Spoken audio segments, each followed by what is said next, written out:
Përshëndetje miq, dëgjojmë sërish në këtë episod të ri.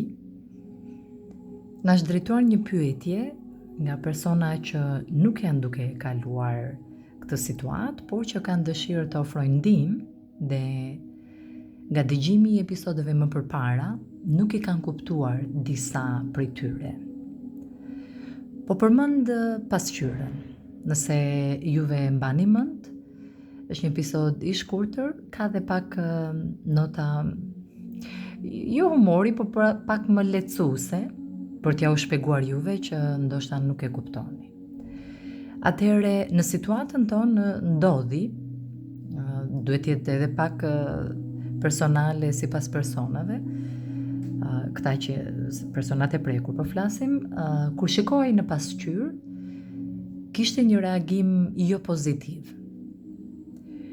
Por ishte shumë shqetësuese sepse ripërsëritej gjithmonë dhe ishte edhe me nota pak me zërin e lartë kur e shikonte vetveten.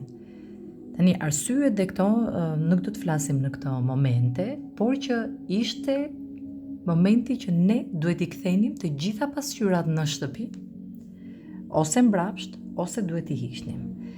E njëjta gjë është sikur ju keni fëmijë të vegjël që gjërat e qelçta të vogla me rëndësi i hiqni. Por ndryshe ju i vendosni pak më lart ose në një vend që fëmia nuk mund t'i arrijë. Këta janë persona të rritur dhe mund t'i arrijnë.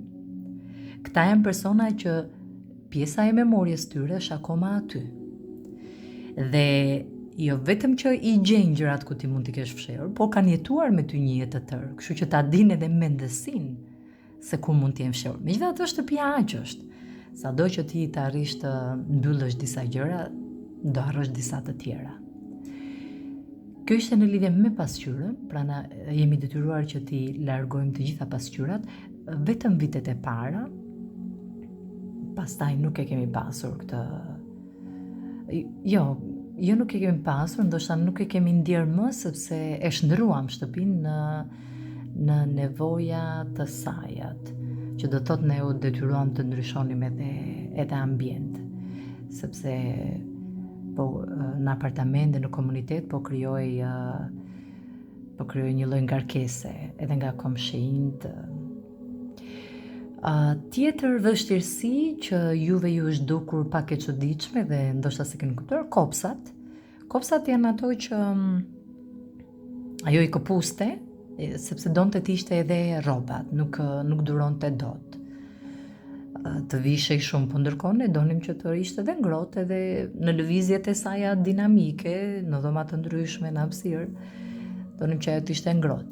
Më vonë kemi kuptuar që kishte rroba me zinxhir nga prapa, nga pas, domethënë, ose veshje të posaçme për këtë kategori njerëzi që ishin tashmë të përdorura në botën jashtë, por që ne nuk e kishim këtë lloj informacioni dhe na e ka vështirësuar pak fillimi.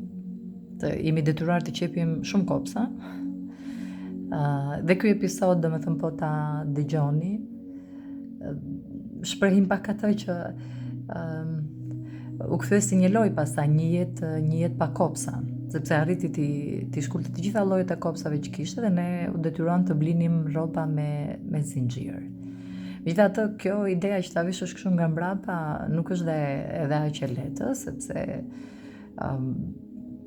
nga eksperienca pasaj krijoheshin vështirësi të tjera që nëse donte ta ishte rrobën dhe e tërhiqte, ti mund të krijoj edhe momente që të mbytej me rrobën e vet.